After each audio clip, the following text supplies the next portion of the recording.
Well, thank you, everyone, for being here. I'm a little bit quite appreciative that so many people would come to attend this kind of conversation. It seems to me very important conversation for me personally for our times. And I'm very grateful for Muna and Stephen for being willing to do this and do it this in this kind of conversation and for us and our Sati community. The brief words about how this came to be is that Stephen had published a book recently called "How to Thrive in Hard Times," and he was interested in doing something with Sati Center about his new book, and I certainly wanted to do that. I have a lot of respect for Stephen and his all his work as a Buddhist teacher, and but I just couldn't quite see that in the current climate to have him do this alone. And I felt it really important to what's happening now to have to hear a Palestinian voice as well about this kind of topic, how to be practice in hard times. And fortunately, he has this wonderful, deep relationship, friendship with Muna, and they're both Buddhist teachers in Israel. It's phenomenal. I didn't know Muna until now, but she's been a Buddhist teacher for many years and teaching Palestinian communities there, and the two of them have been, teaching together and being supporting each other and being involved. It's a phenomenal relationship, and to have them come together to share a little bit about their personal experience about this amazing challenges that they're living under on the ground that I can't even fathom. It's hard for me to imagine. It's hard enough for many of us here so far away, seeing what's happening in that part of the world. Um, but it's unimaginable how you manage with it all. But you're practitioners. You've been supporting people uh, to go through this difficult times, and you've relied on your practice yourselves for this time.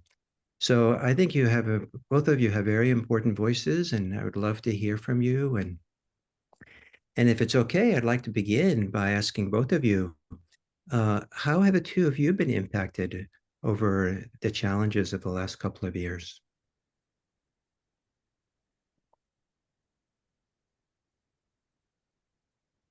Muna, you want to kick off or shall I kick off? It doesn't really matter. I was just about to say thank you for the introduction. Yeah, just confused, like where. Yeah, maybe I'll start. I started speaking, so I'll just go ahead. So first to say thank you very much for having us here. It's really meaningful for me to be speaking with so many people, and also kind of different to be in these 2 years speaking about Dharma and practice to a community that's not my community that I've been working with over this time.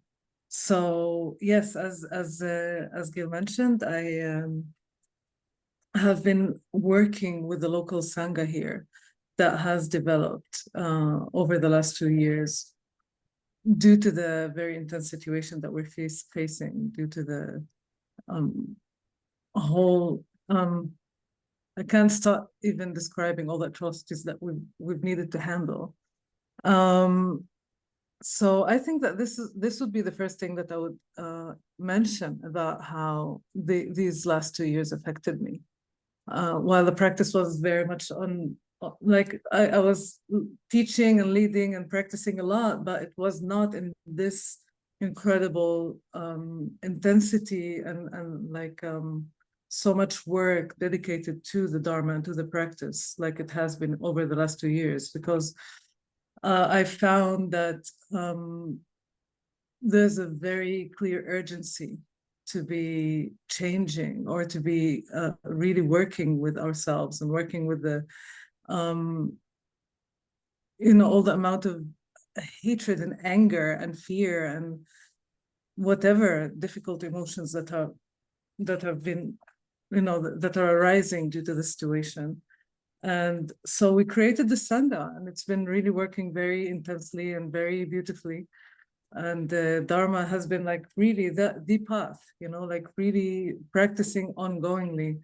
I can't really say it saved us, you know, in a way. Like, I don't know how the time would have been possible for us to spend without practicing so intensely and so like intentionally as well.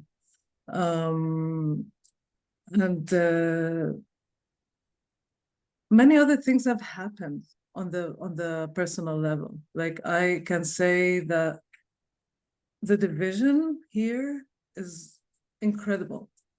The division that has been caused by the occupation, and generally speaking, by everything that's been going on, is just beyond the way that I would have imagined. And so it has affected my life as well. And it's been a lot about coping with this, coping with how to deal with this very clear, like, there is this community and that community. Well, before, there have been various levels of interactions that were cut. And so maybe we can go into it later on. I don't want to drop the whole thing on the first on the first few minutes of speaking. But yes, generally speaking, I like the few things that I thought about talking is that basically we really learned about how to be working with anger, how to be working with danger, you know, like there were times that we were bombed.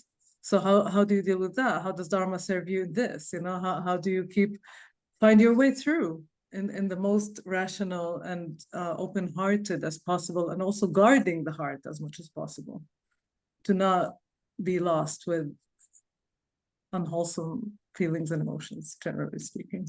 Okay, so I'll just move it on to Stephen, and maybe I can say more later. Yeah. Thank you, Muna, and I have to say thank you to Gil for, as I was saying before, your persistence, determination, virya, that you made sure this is going to happen. And so thank you. And I just want to say I appreciate all of you. I look at all of you with kind eyes, whether I see you in front of me in the screen or not. And thank you for joining this, because it's in our heart. We do have a longing for something different, and so I really appreciate that you've come here to kind of share and learn and together. So October the 7th, more or less 2 years ago, I live in the north in a village that I helped to found, which is a Mahatma Gandhi inspired village in the Galilee, a few kilometers from the Lebanese border, an alternative village, shall we say. And October the 7th happened, and I was in, of course, like with many, shock.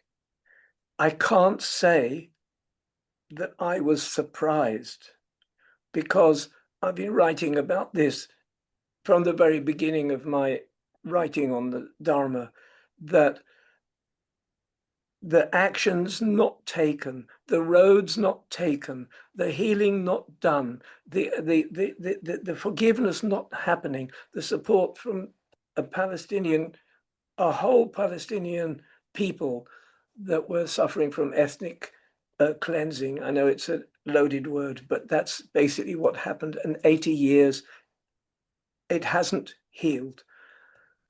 And so I wasn't so surprised when this burst of violence of 7th of October, and I did know certain people that were affected, and they were there in the south of Israel, and even someone I know who was killed there that I know quite well. But I decided to stay where I was for the next 2 years, not to go anywhere, to live in the village and to live well. And that was my best answer. And the only thing I could say is, after the October the 7th, about, I would say 3 weeks after, the only time I could recognize, I would say, the seeds of depression And they would say something that that Munir mentioned, the divisiveness, but I felt my energy go down because everyone seemed to be using a we language. And in a way, even old spiritual friends of mine who are Israelis beginning to justify violence is sometimes needed and sometimes it's protection without really asking, is this the best way of finding protection? Do you really think that bombing, refugee camps and killing so many people is called protection or is called safety? So I was really, I was sort of a little bit overwhelmed by a we language. And then I began to say, no, the problem is the group think. And I don't want to be part of a group think. And I was starting to use words like nonviolence, which were not kind of politically correct at that time anywhere. And say, I have to find my voice. So then one place that was really helpful is what Munir said also. It totally confirmed the Dharma. It's like the Dharma is no longer a good leisure time activity. It's not a nice to have. It's must have. We need it desperately. When things really go to pieces, we really, really need it. And I was all the time getting these from my students and from others, this incredible duality of how do I feel open and spiritual, and I'm with the trees and the body and the breathing and so on, and then the rockets come over, and then the death and destruction, and how do I hold both of them? And this is such a big issue, which until today it's right there. So so I, in a word, I had tried to say, okay, but my answer would be to live well. I didn't go away, even though there were rockets every day for 2 years over my village. And even worse were the cannon that were firing 10, 20 times a day from the hills around in the opposite direction on Lebanon for 2 years. And that was the raw material. And the living was my vegetable garden. And going around houses feeding animals that people had left because they went away, and the olive trees, and the body, and the equanimity of being with a bigger life, and the sky above, which doesn't care about rockets. The sky is just huge, and rockets appear. So I was in that kind of place, and it did help over those 2 years. And one final point, we get soldiers coming from Gaza into a retreat. And what do we say? There's big challenges. It's not at all easy. And until today, I'm learning to find a language, but we can maybe talk about that a bit later. So I'm wondering if I can step in, unless Gil, you want to ask something else? You're muted, Gil. Please speak. So yeah, so thank you, Stephen, for bringing on the reality of it, actually, because and this is part of my relationship with Stephen, is that I feel I can rely on Stephen when I'm speaking. And kind of like sometimes when we talk, like something like it's as if the love shines through and then you forget to speak about the difficulties. So I do think I do think that it is important to mention part of what I have been dealing with, just to give a picture, of also of how Dharma served, but also to give like an idea of what it is like to be here as a Palestinian living within the borders of Israel. I'm not living in Gaza and I'm not living in the West Bank. I'm living here with Israelis around me, needing to constantly be in touch with Israelis. And, like just as you mentioned, Stephen, about the sky above, that it doesn't care. I remember in the beginning of the genocide, I spoke to my friend in Gaza. I was talking to him, I'm trying to calm him down. He was having a panic attack, and I was like, trying to calm him down. I was like, look at the sky. There's the moon. Can you see the moon? He's like, I cannot look from the window. There's a quadcopter. And then, okay, quadcopter is this drone that goes around and shoots everyone. So that was not an option. I was like, okay, so let's just like breathe, come in, tell me about things that you hear. And every single thing that I tried to do brought on the war right here, brought on the bombing that he's exposed to, just like immediate reality constantly all the time. And how do you keep an open heart with that, you know? Like talking to my friend, very, very close, knowing that he's constantly, you know, under literally life danger for nothing that he has done. And knowing that I'm living alone among people who are actually, you know, like most of the Israeli peoples that I know, they, you know, their children are like, our soldiers are going to fight. And so how do you keep at peace with that? How do you live amidst that kind of reality? When I'm working and I need to work, basically, there was this new project that I was about to work in, and I spoke to the woman that were creating the project, and she's just, you know, stating everything around why people in Gaza deserve to die, about how the war in Israel is like the war with Lebanon is right, and people are really like angry. You know, the hatred is like they're really blinded by anger. It's incredible. Like this situation would not have been present if not so many people were convinced. And yet there are the group of people that have awakened. And it's been as hard for them as well, for the Israeli group that has awakened. I know that it's been really hard for them as it was hard for us. But basically, I was not able to say anything that I would say that has to do with just simple feeling upset was dangerous, at least in the beginning. We could not say anything that promotes peace. I hope that the situation has changed in the, you know, as time went by. And so this is a very challenging situation to be living in. This is a very, very challenging situation to be living in. And I'm just saying this because I do want to say that it's simply, you know, talking about Dharma, talking about opening the heart, talking about keeping your heart open, talking about not drowning in anger and hatred. It's not a simple thing because I'm blind and I don't care. You know, like the difficulty has been very present for each and every one of us. And along with that, it's just about insisting. It's just about really like standing your ground, basically, really standing your ground and trusting that there's no way to collective freedom unless we free ourselves personally. Like we need to free ourselves and we need to free the collective. And there's no freedom for one side without the other. I really believe that. So it has to be like a, you know, joint journey. So it is about holding two, you know, it's about holding, how do I look at the ugliness and how do I look at the beauty and how am I, you know, equanimous among all of that?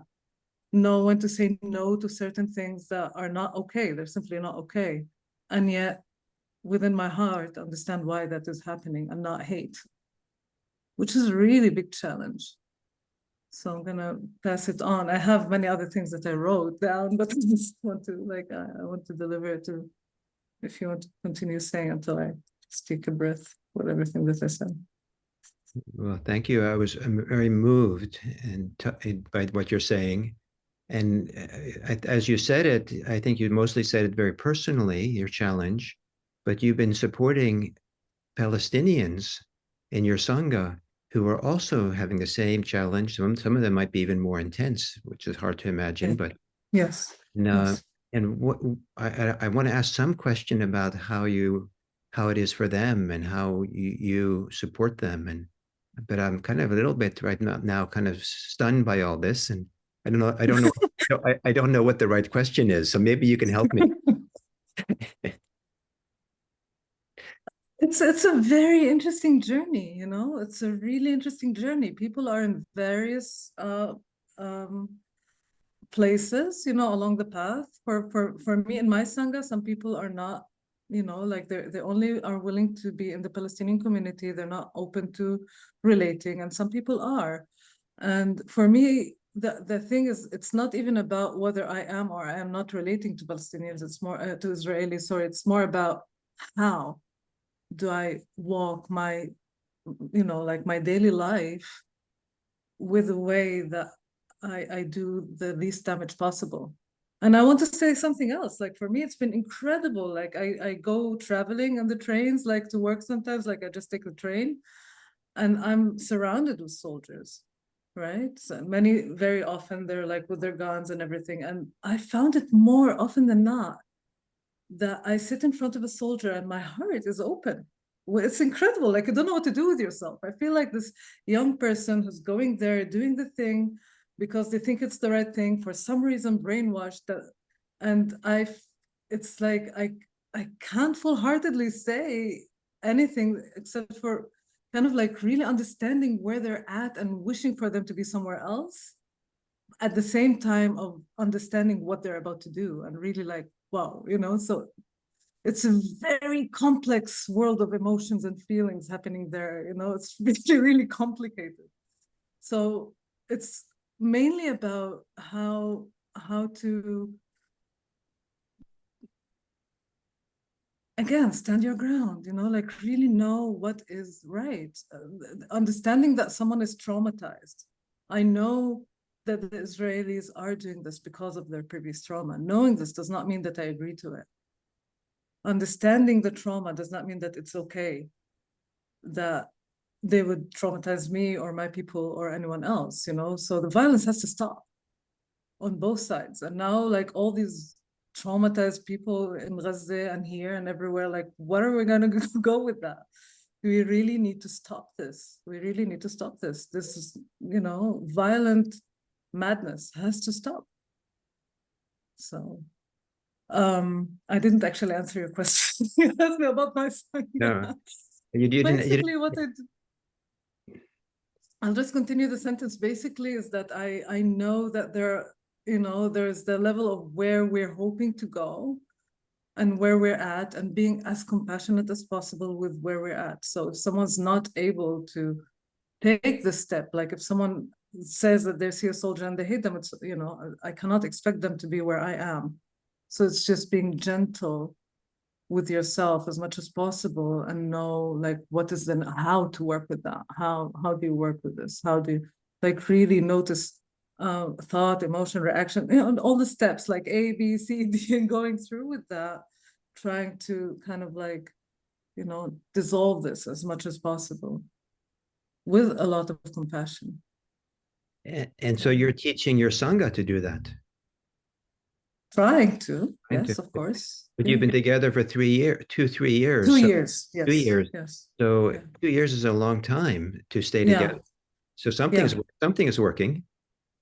Of course. I mean, we're really, it's an amazing Sangha. I have to say, I'm amazed. I opened the Sangha, I thought there were going to be 5 people. Now we're 25, working intensely daily, weekly basis for sure. It's like really dedicated Sangha. And we're, you know, there's basically a lot of work also about identity, a lot of work. And we did host many teachers, you know, like many teachers from the state, like international teachers have been really generous with us, really generous with us. So that has been extremely supportive because, you know, we hear also a voice that's coming from outside and actually working with this, like really we would work on identity, we would work on anger, we would work on fear, like really looking at this from Dharmic perspective. Yeah. Thank you very much. And Stephen, you're also working with the Sangha and with some of the, with, I don't know if I want to say similar issues, but overlapping issues or something. And how is it for you to be in your group? Yeah, for sure. We're a large Sangha, now going for 30 years. So there's a big community, but a lot of dilemmas, a lot of confusion, a lot of sense, in a way, we're lost. The Dharma community in some way the teachers have been very, very active. They've been on thousands of demonstrations, and they go 3 months after October the 7th, the Dharma teachers were having an open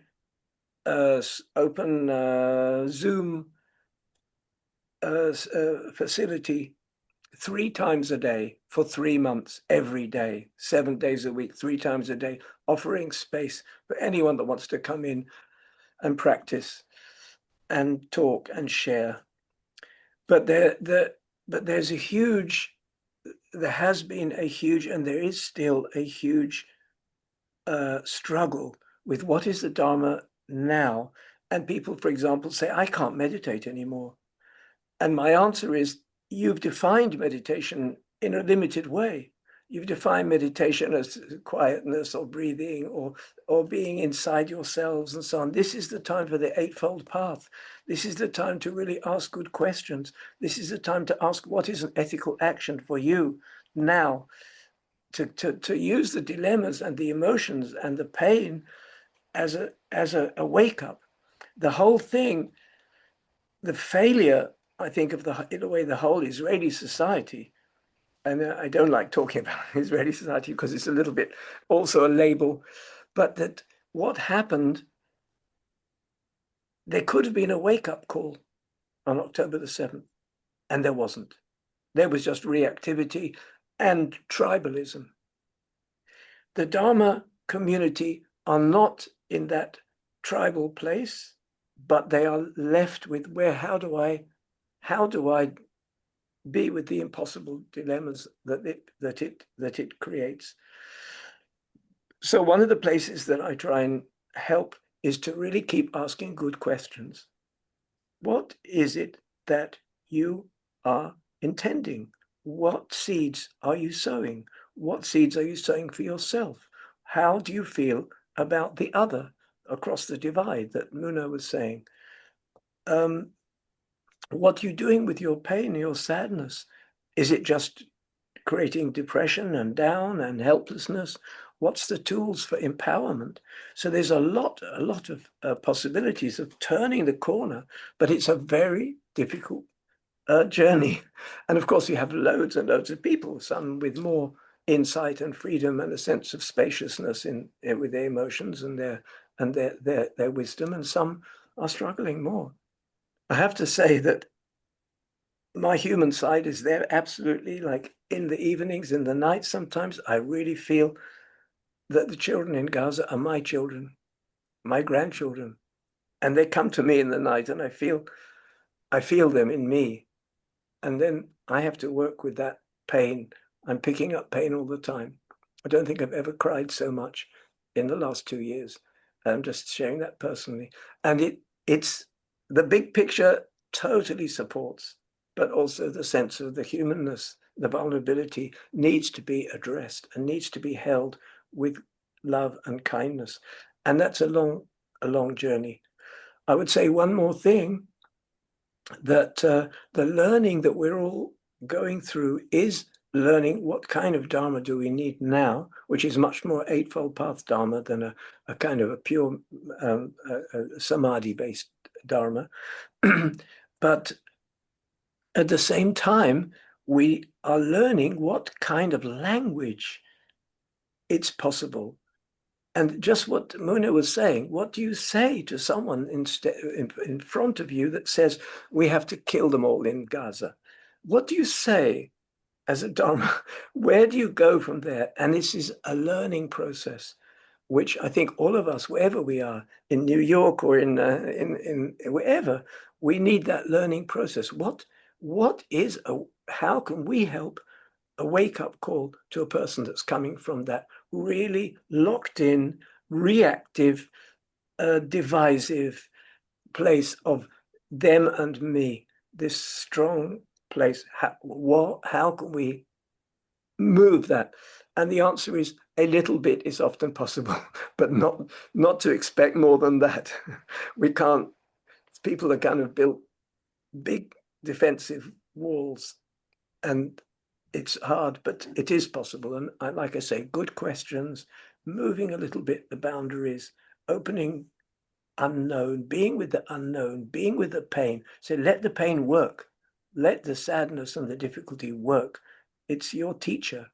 And I think that that's kind of one of the places of wake up.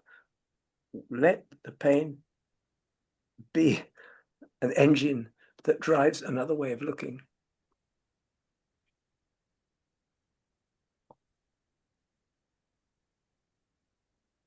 Wow. And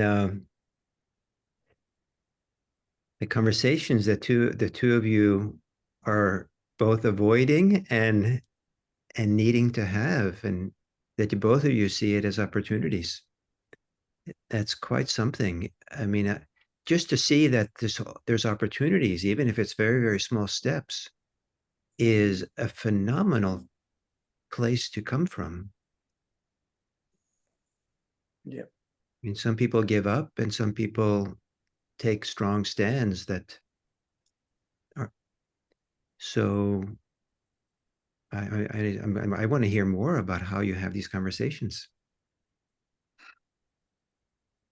Well, these conversations, which With there's so many people, conversations yeah, going so on. many conversations. But what Stephen just said now, talking with people who are entrenched in a very reactive mode that has a very strong us versus them, and then he said small steps, asking questions. I think that like us versus them is so like strong right now. Like it has not been as strong, at least here, like in this land. It's and I think also there's a lot of what I call the football game phenomena, basically.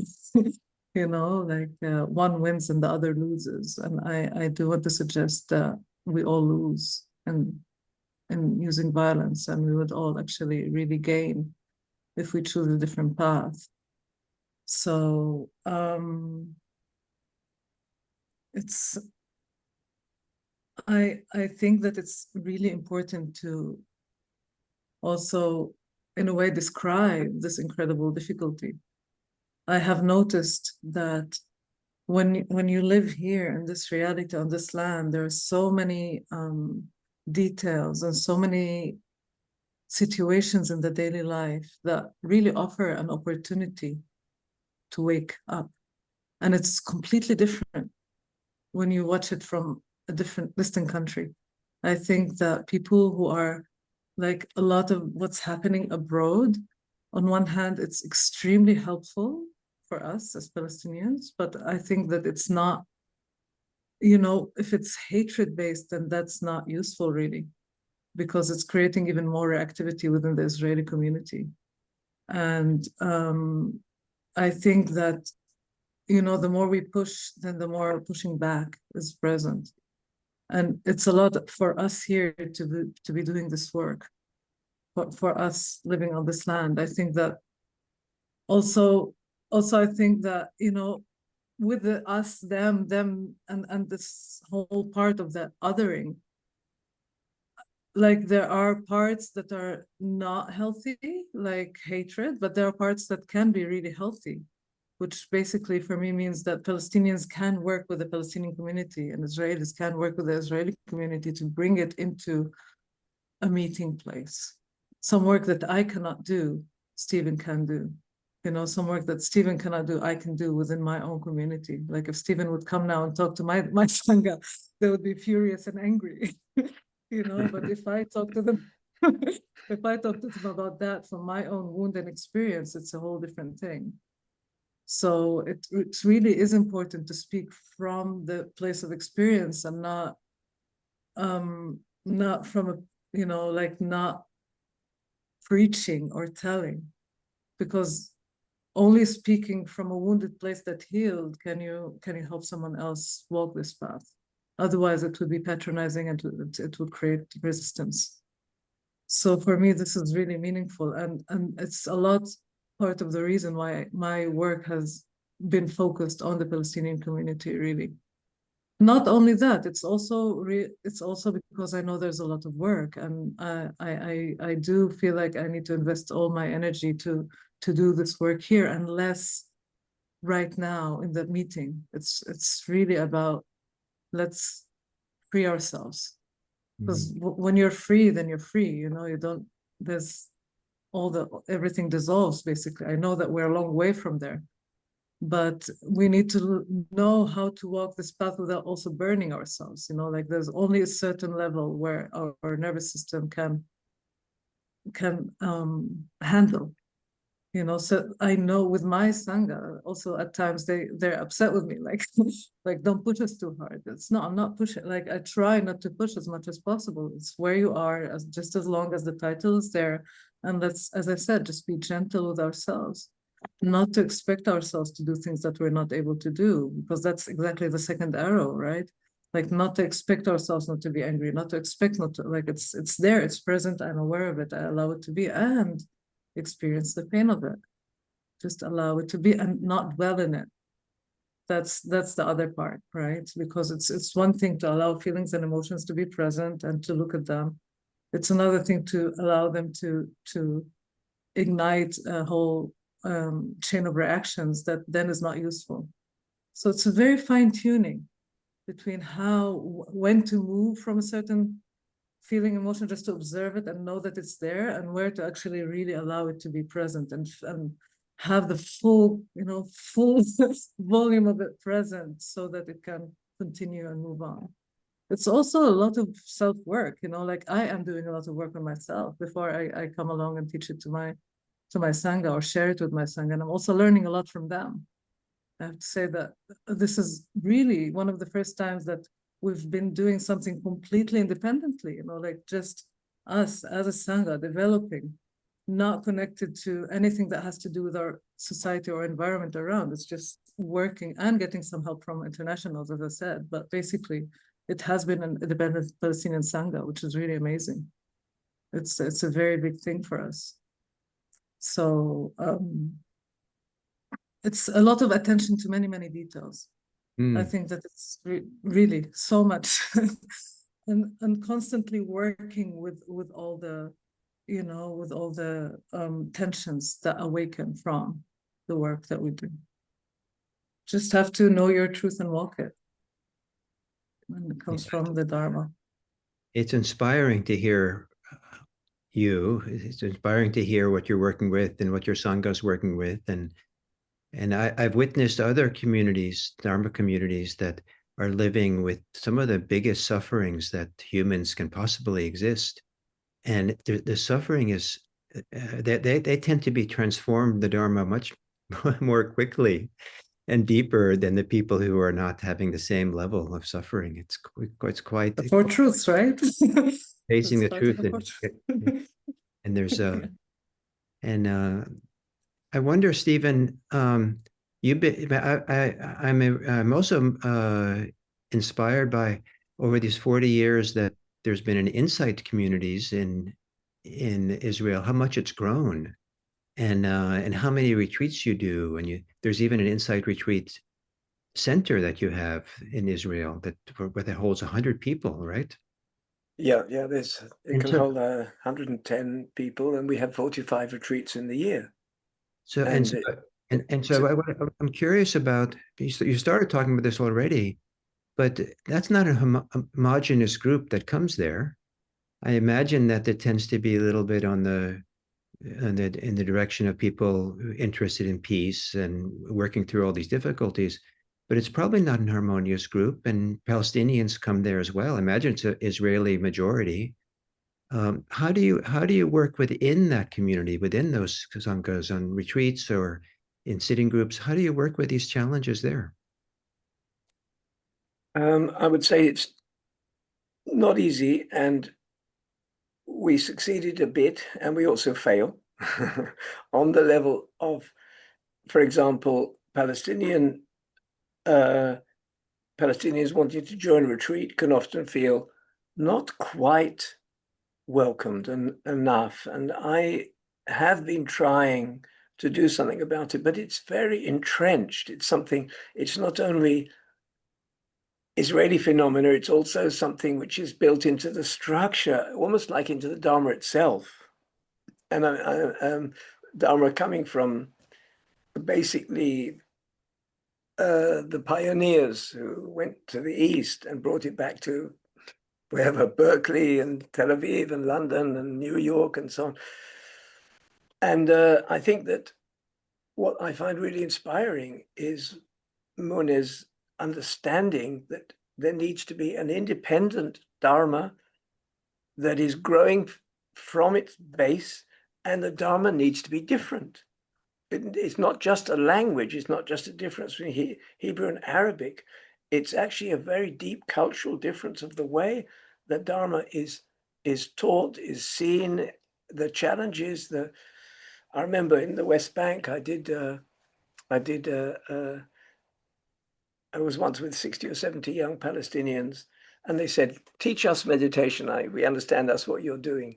It was a peace project, but the meditation wasn't relevant, but they said, please teach us. So I started, and I just got blank stares back at me. The room of 60, 70 people is like, they were saying, what do you want from us? I don't know what you're talking about. So I entered a dialogue with them and asking them, what are their deep images of silence? And what are their images in the dreams at night where they feel they enter a place which gives them support and quiet? And they all had lots of images of the palm trees and the Arabic architecture and the desert. They said, we're people from the desert. And when I used those images, the whole thing worked beautifully. And I realized that we have a Dharma language, which is rather Western intellectual, words like consciousness. I don't know, thankfully, Muna and I don't really go into all of this too much because our relationship is very much a heart relationship. And one day we ought to kind of really go into all of this subject. But I'm very happy that there's a different Dharma and a different community that's growing. It's beautiful, and it needs to grow side by side. So we can do more, I would say. We do a certain amount, but we can certainly do more. And there's some very, very deep, primal things, deeply automatic even in the Dharma community, of the way things have been done for 20, 30 years.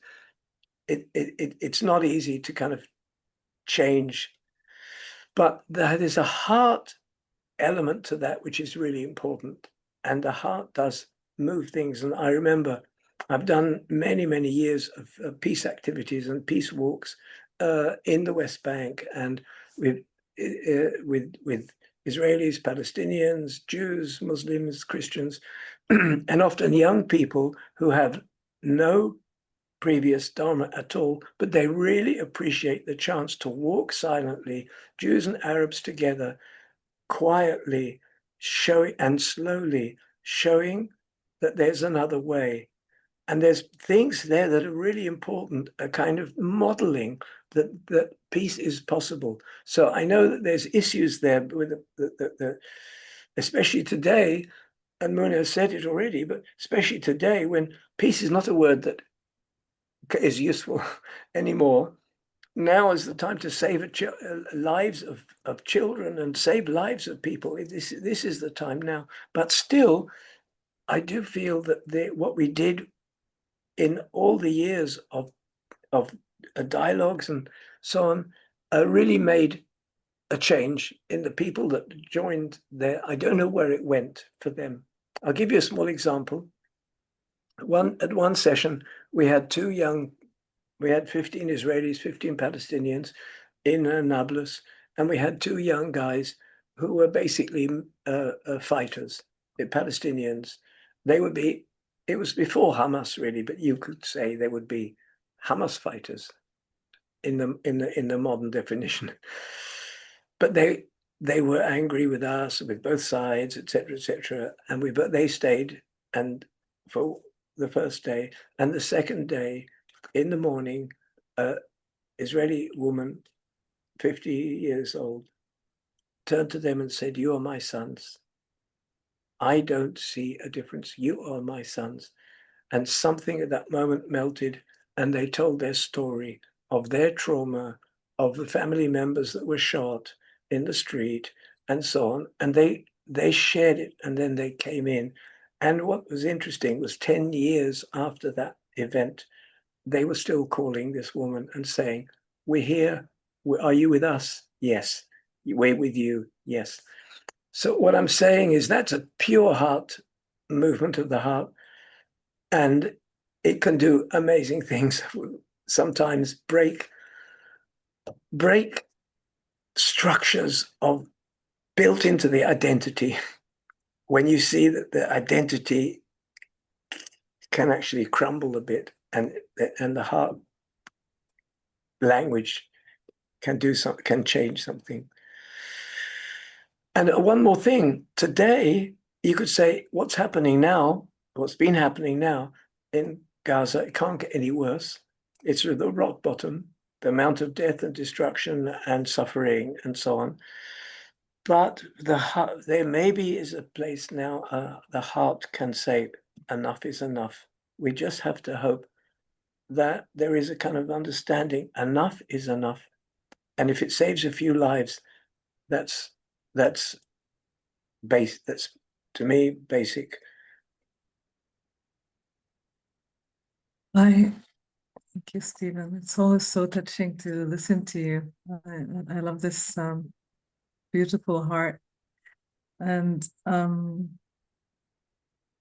I feel like I would like to bring also one more angle of the work that we've been doing and the way I see things right now and this point of time. And it might also, it is changing constantly like everything else. But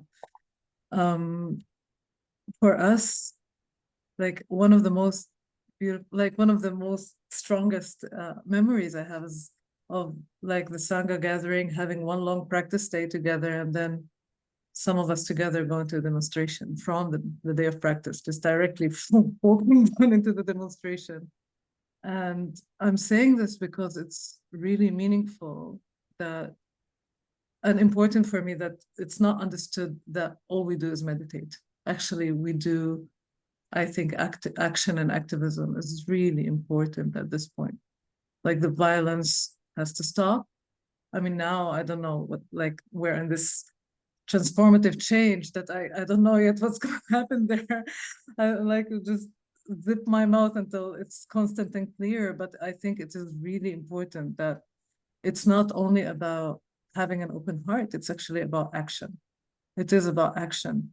And it is about action that is aiming to stopping any kind of violence and having justice. It's different, ways of peace. I have heard it was really really almost crazy in the beginning of maybe a year and a half ago that I heard some interview on the television, and one Israeli woman said, "Oh, we're really pro-peace. If all Palestinians were delivered out of Israel, then there's going to be peace." And then, well, okay, is that really peace? So it's not only about nonviolence; it's about living in a realistic situation with minimal level of harm, and finding the way to create a reality that is, healthy as possible, at least for all involved on both sides. And so I think that it's really, really important to remember that it's not only about internal work. It's also about doing the action to stop the atrocities, stop the injustice, stop whatever is not right and is not really harmful. It is harmful for everyone. So I'm also realizing what I've spoken before about having the open heart for the soldier. I think this is like exactly the example, right? So I can feel the open heart. It doesn't mean that I agree with what they're doing. It's not hating them, but it's also not agreeing with what they're doing. So like this thing needs to stop, but not from a place of hatred. Because that, I mean, even though like, okay, many of us, let's be realistic, many of us hate, but then what happens after that? Can you really look into what the other is feeling? Can you really step into someone else's shoes and realize where they're coming from and then take the action? I think that's really important. I think that's really, really an important stage to be doing that. And along with all of this, because I don't want to be saying things that are somewhere up in the air, we are exposed to a huge amount of violence, and there is a certain level of what to expect from a community that is being now attacked, you know. So there's only that much that one can expect, and be gentle with that as well. So yeah. I see many things are popping, taking the attention away. Yeah. Yeah. So do you want to follow up a little bit, Stephen, and then we take some questions? Okay, a couple of words. I don't think that the Dharma has ever been that different from what Muna has said now. I think I've written a lot about this, so I'm not going to go into it now, but culturally, the Dharma came to the West with a certain dominance of certain ways. It has flagship practice. Mindfulness is a flagship practice, which is beautiful. It's needed, but I really feel that the Dharma needs to move on from there. And I don't see, the Buddha was intensely active. He managed to stop, he was stood in the street and stopped an army from attacking his people 3 times. Each time he stood in the street and radiated kindness, and they turned around. That's according to, texts. And then the 4th time he couldn't, and there was a massacre of his people, and he said, I can't deal with it. It's too strong for me, the whole thing. But he was an activist. Activism isn't trying to be do-good person. It's not that. It's no difference between awareness and action. Awareness in action. It's avoiding awareness as a kind of shutdown. So it's very, very inherent to the Dharma, the right speech, right action, right livelihood. How are we? What's our intentions? What's our ethics? How we relate to ourselves and others? It's so crucial in the Dharma, and it's often missed. And I think all of us can explore ways of redefining that.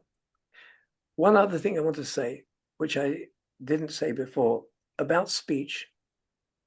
It's quite what Muna said. I mean, I'd like all of you listening here to imagine what would happen if you were a Palestinian sitting opposite Israeli soldiers in the train. What would you do? It's a koan, of course. There isn't a right way. But for example, I didn't actually go further with what I would say to soldiers coming from Gaza, coming on a retreat. And I've learned that there's a limit to the confrontational statements and attitudes. In my heart, I want to say to them, stop, just don't go near that. Just, you are harming others and yourself. But I usually don't say that unless there is an invitation to say that, unless I'm given some way permission to go all the way to this person. Then I will certainly say statements like that. And there are, by the way, many young people in Israel that actually have gone to prison and refused to serve. And I would say it's better to go to prison than to, because it works both ways. the violence, as Mona said, the violence works both ways. I think Israeli society is in such darkness right now because the violence goes both ways. But very often I would ask people good questions, even the people who have very strong views. I would say, how is that helping? What seeds would that be sow for the future? Is that really protecting you and your family and your children? Is that a way to security? Or are we now setting up for more generations of traumatized people that will create the next war? And I would tend to ask good questions. And how are you helping right now in your uniform? Can you see ways of helping things? So I would tend to ask challenging questions, but not, I would say, straight into that, because they just would say, well, you don't know anything. You don't know what's going on. The reaction will be straight away put down. So I think we can all do it. By the way, why I'm saying this, wherever we are, like I said, in California or anywhere, we are faced with the similar situations. The conflict isn't so devastating as it is in this part of the world, but it's there, as you, of course, with all of you. And there's conflict growing every day in the whole of the Western world. And we all need the tools, on the wise tools of how to go out in the street and make a difference. We all need it. Yes. Well, yes, so we all need it. And I appreciate you naming that we have our own challenges in the United States and around the world. And as Muna was talking about being on the train with an Israeli soldier, it's not the same by any means. But for us here in the United States to imagine, some of us, to imagine sitting on the train opposite an ICE officer, and maybe with their mask on even, and their guns, and what would we do? How do we be with that? How is that like? What if a train was full of ICE officers and you were the only one who wasn't? Yeah. And then, and how many, just a year ago, some months ago, I would never have imagined this kind of scenario in this country, and now we can imagine it. So thank you very, very much. And should we try to do some of the questions now? Oh, so maybe this is a very personal question that I kind of suddenly see and popped up, and I feel kind of heartwarmed by the two of you. Can you say something about how you became friends? Because that's what we all have to do, is become your friend and everyone's friend. I can say Stephen is my teacher. Basically, it's been, how long ago, Stephen, have we met? I can't remember really. No idea. I can't remember at all. Yeah, I've been practicing for 20 years, and Stephen is, major teacher in Tovana. And since I know Stephen has been trying to convince me to teach, it took me a long time until the need was there. But also I lived in Klil for a while, and like a relationship developed in a way. I met his wife, his children, and so yeah, I think this is just like a really very nourishing and heart-opening relationship. I don't know, Stephen, do you want to say anything about it? Like an embarrassing question, unexpected question. Yeah, I just remember. I just remember again and again coming to visit you in my village, where you were in a house there, and having your three kids running about, and sort of and you were there kind of a little bit frazzled, I would say, a little bit overwhelmed by the kids and this and the but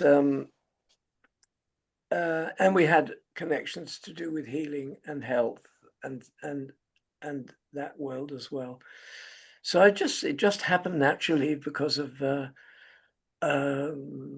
how friendships develop of like-minded people. It's more than a sangha, like-minded. It became personal because of your as a neighbor and a dialogue. We just flew easily. We flew together. Yeah. Nice. And the next question, I don't know if I'll read it, and maybe you can, if it feels like it's too far afield, but it's certainly, I find it interesting, um, because it's broader than the current challenges. But how does the Dharma or Dharma community interact with Islamic and Jewish practices and cultures for your Sangha members? That's a great question. That's a great question. Stephen, if you want to go ahead. Okay, so personally, I do bring in Jewish teaching into the Dharma, as not that people have to be more Jewish than, or labels or definitions or identity. It's much more to show that in the Jewish tradition, there is a huge teaching. There is a liberation teaching right there as well. And I'm sort of helping people to see that the Dharma doesn't need to, it doesn't need to wipe out your past. It doesn't need this sense, it's to wipe out everything else. It can include the depth that is there in great traditions like Jewish and Islam, of course, but you'll talk about that. So it's done very lightly, with a real emphasis on deep Jewish teachings, and not on Jewishness. And actually today, I think, for example, and just a small example, the same people that wrote the Jewish Talmud, which is 26 books, I think, with a very, very fine tuning on morality, moral sensitivity, 26 books on moral sensitivity, huge teaching. And when you look around today, all my reaction is, put them in the compost heap. When this tribalism takes over, then all of that is lost. But I do bring in those seeds from the Jewish world that are deep, and my talks I have many talks in Spotify and other places which do bring in a little bit of that Jewish teaching as a way of supporting, in a way, the Dharma is beyond any one path, but supporting the Dharma from there as well. So for me, I want to say that Islam is not the only religion that exists within my Sangha. We have 3 different religions there, right? So Islam, Christianity, and Druze religion. And this is all part of the Arab Palestinian community. So we're dealing actually with 3 different religions. And I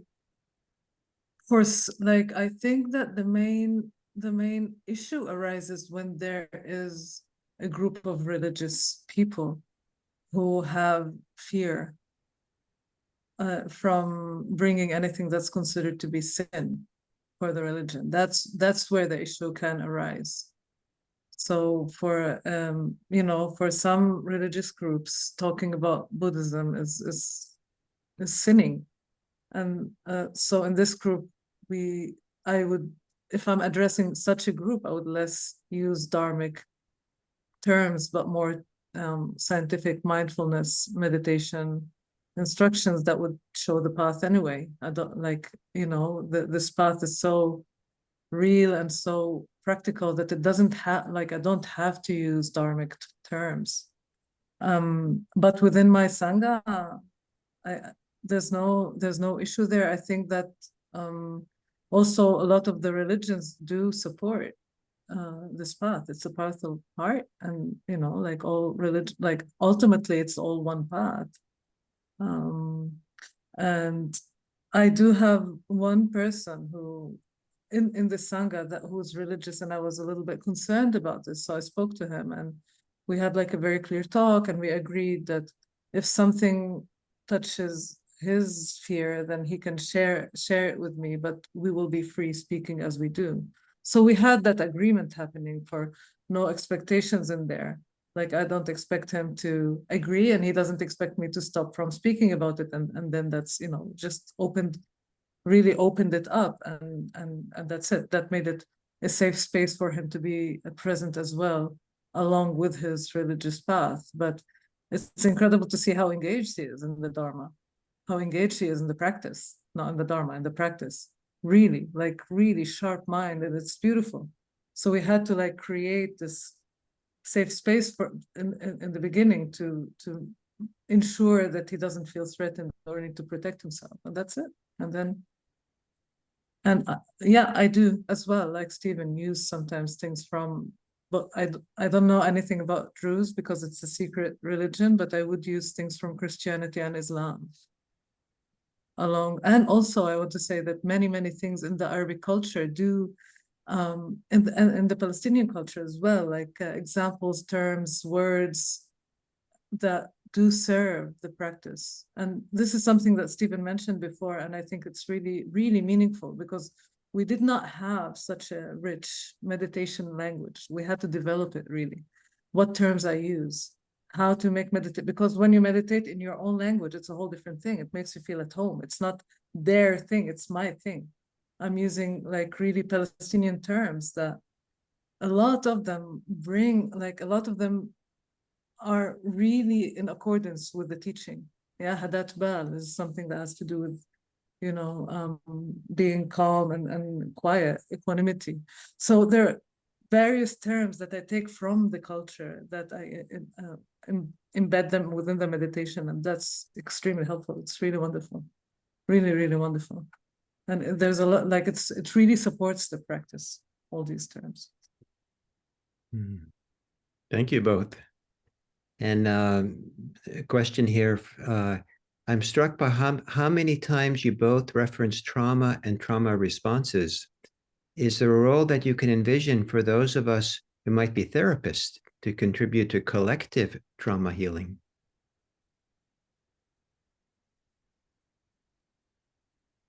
It's a non-stop ongoing process, actually.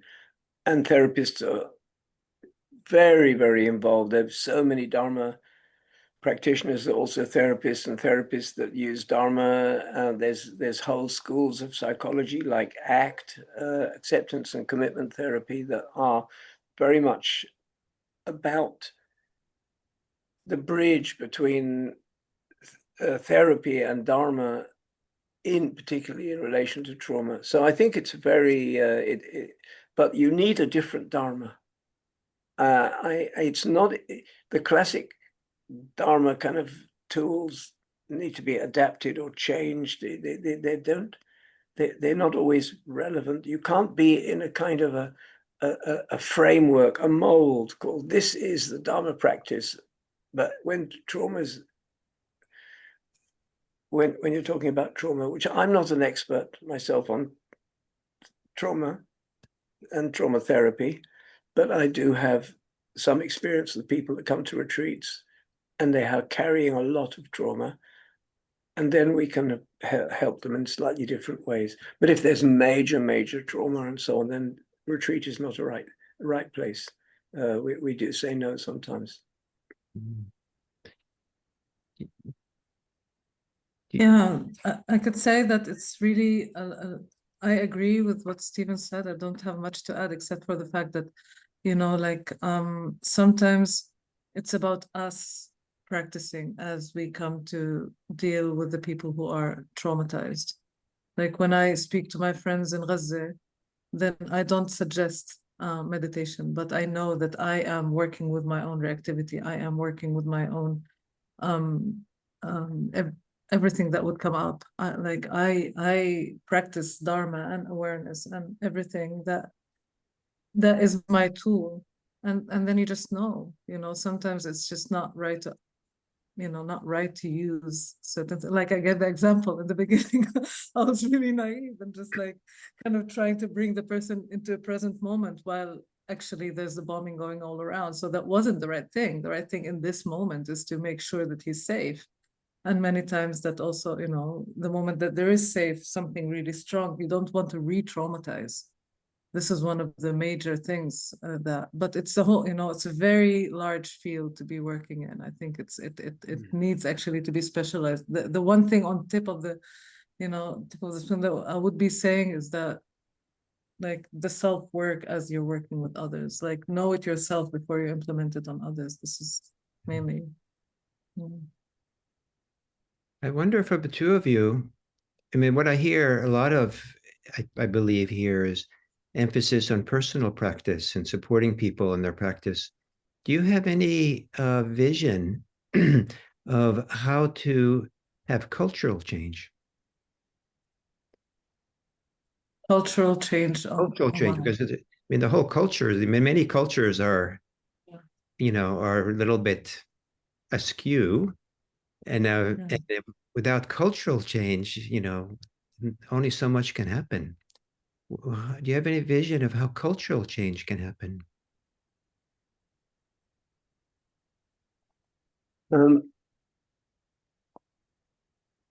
I think a lot of flexibility is needed, a lot of sense that culture is asking good questions. It's not so much that as a Dharma teacher, a Dharma practitioner, I could bang a drum for a cultural quality, but I think what I can do is challenge and ask questions about assumptions and belief systems and views that are kind of built in. And then, like the famous question, is it really like that? And sort of question the assumptions that are built into a culture. So it's much more of that kind. And then there's I would say, the culture of kindness, and which is so often missing. So there are cultural themes, I would say, that the Dharma can bring in, and the wisdom would. I would ask sometimes people, are you available to change your views? Would that be possible? How much do you feel you're flexible about your views of reality? So would be my instant response. I think it needs a lot more discussion, but my instant response would be a little bit deconstruction of the cultural norms, rather than trying to introduce a cultural shift. Anyway, neither Muna, myself, nor you, Gil, or any of us can really hold on our shoulders cultural change. All we can do is kind of offer ourselves as dāna. We are giving ourselves as dāna, and then the culture and the world has to do what it wants with that. I want to say, and I am aware of the time, right? We want to dedicate some time later for meditation, maybe in the end. But few things came to my mind when you asked this question. One is that my attitude for a long time now has, facing again and again incredible situations that you're about to lose hope and you don't know what to do. You're overwhelmed with the intensity of the thing that you need to work with, like here, like the situation right now. And then if I am trying to arrive to a goal, then feels so small, right? Like the change is like digging small parts until something is open. And generally speaking, I believe that there is a change that the world takes there's a certain energy that happens, and we just need to be in tune with this. Like, it will open up, and I need to be in tune with that. And how do I serve my role in the best way possible? Because one way or another, I cannot do anything else. Like, if I believe this or that or the other thing, this is the only thing I know how to do, is to practice and to free myself and to try to free others and to do this work. And I have seen in my life sometimes that I would do work just because of the sake of the work. And then after a few years, poof, all of a sudden change happens in a place that I didn't expect it to come. Like, it does happen because more and more people join. And people who are not ready to hear will not hear, but you have to speak out. This is one main thing and major thing. I think we need to speak out in order to be an inspiration for those who are still in doubt and are willing to step this path, to take this path.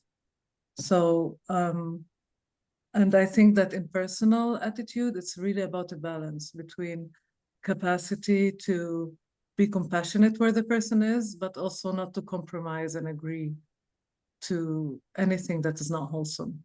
So it's this and that. It's really about balance.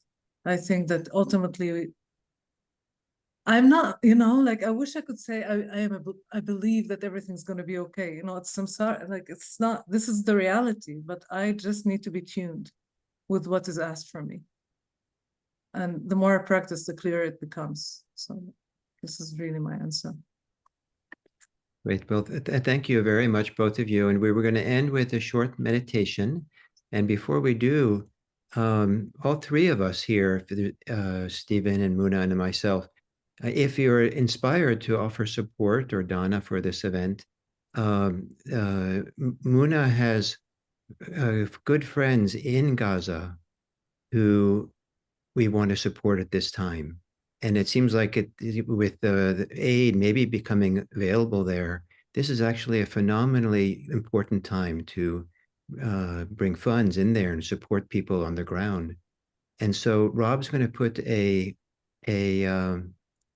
the chat a link of where some donations can be put. And do you want to say anything more, Muna, about that? Just to say that really it's about helping people in a difficult situation right now. Like the situation in Gaza is really hard. Everything is extremely expensive. Many people needed to leave their homes because they were bombed. In the last month, not necessarily because of any reason, just because, everything that's been happening. And any support is really helpful, like people need to live their life and love, really just somehow it opens the heart when people get support to be able to really live their life, simply as simple as that. Thank you. And so I don't know, did we decide which one of you might do a little guided meditation? Maybe. Thanks, Stephen. Maybe if you want to go ahead. I'll go for it. Yeah. Okay, we have 10 minutes, I think. So, wherever you are, however you are, let's just take a moment to, I would say, in a fundamental way, find refuge. Drop into a place where we feel present. It's like a shelter. We've been hearing so much about the storm. Let's just find a moment of shelter. Our body,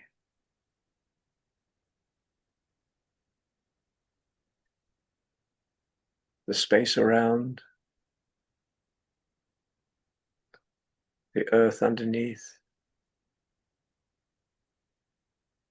and a sense of belonging to all of that.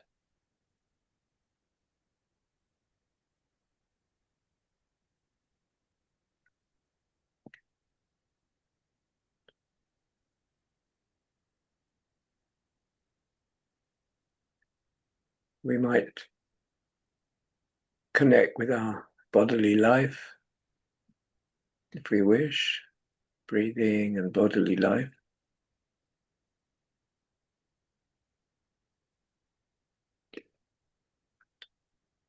But I also want to suggest that when we come back home to our life, it is a deep remembering, which is in the translation of Sati, mindfulness. It's remembering. And we can remember that we are aware, and we can always enter refuge, shelter in this awareness. And remembering that we're big people, each of us. We can often feel lost, but if we come back home, it's actually a place from which we can act in the world as a big person,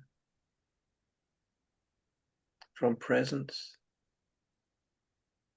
from steadiness. So whatever that means to all of us right now, just feel how actually to remember our big life, our big soul, all the awareness and the heart that we live.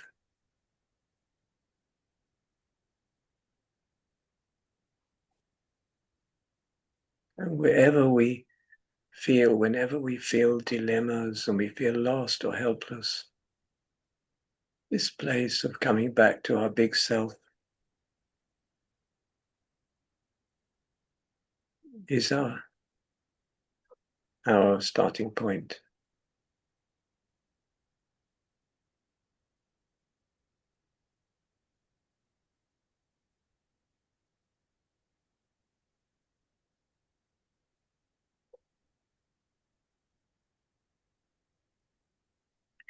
And also from this place, let it touch our heart, what we've been hearing today.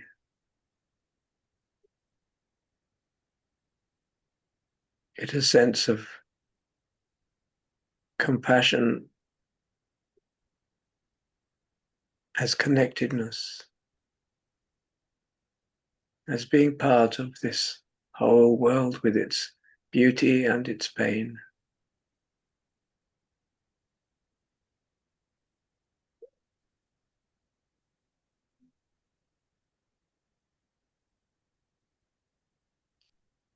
Let our heart be filled with all the contradictions and the mystery, but also the bigness and the beauty of this life.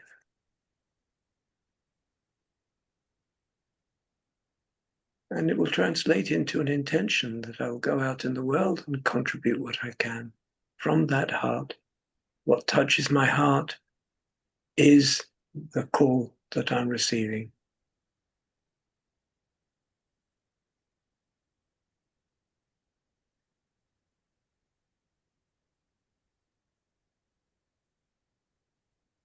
And that's hope.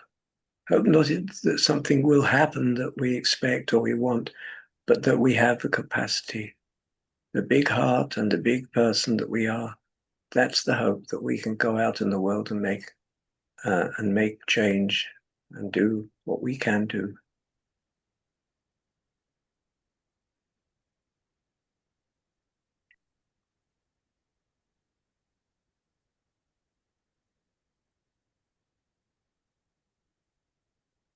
So we'll just take 1 minute of silence and sense of togetherness, all of us, wherever we are.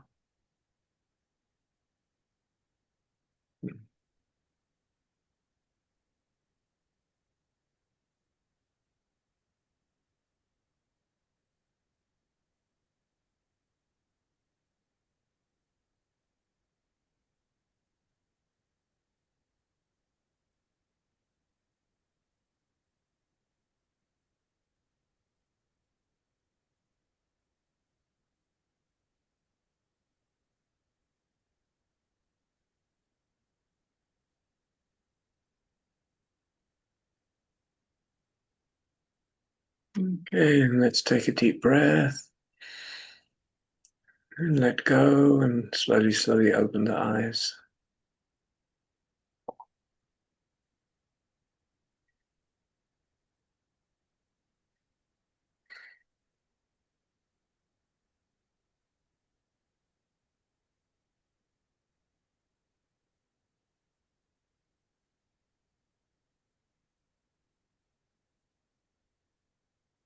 So thank you, Stephen, very much for doing this and coming here. Thank you, Muna, very much for doing this, coming and joining us. And the two of you together is inspiring. And may it be that our time together has inspired all of us to always keep our hearts open to everyone to whatever degree we can. no matter how small. If we can do it, let's do it. So Thank you so much, really, Gil, for inviting and insisting. Thank you so much. And thank you, Stephen. Ongoing Thank you. inspiration, really. Thank you. Thank you. Yeah, thank you to everybody, to Gil, to Rob, and to Sati Center. And it's beautiful. It's been a beautiful evening, morning for you. Thank you. you all, Thank you. thank everyone.